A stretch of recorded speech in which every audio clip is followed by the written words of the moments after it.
We also handled a fairly unique case in federal court in San Diego. This case, the unique aspect was there was an allegation that our clients collectively were attempting to manufacture certain illegal drugs.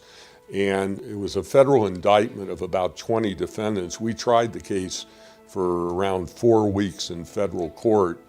And that case was somewhat unique in the sense that it involved a great number of high-profile Hollywood personalities, even though the case was actually tried in San Diego.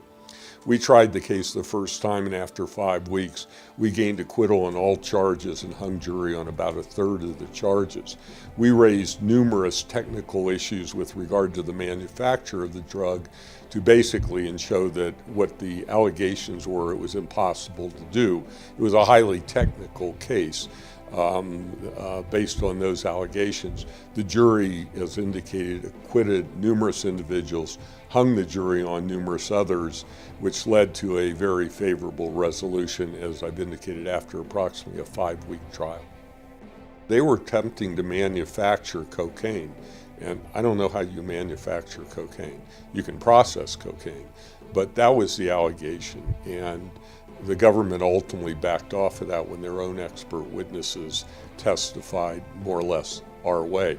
A unique aspect of that case was my client, they attempted to tie into the case because he had a fingerprint on a Pyrex dish that was used in the process.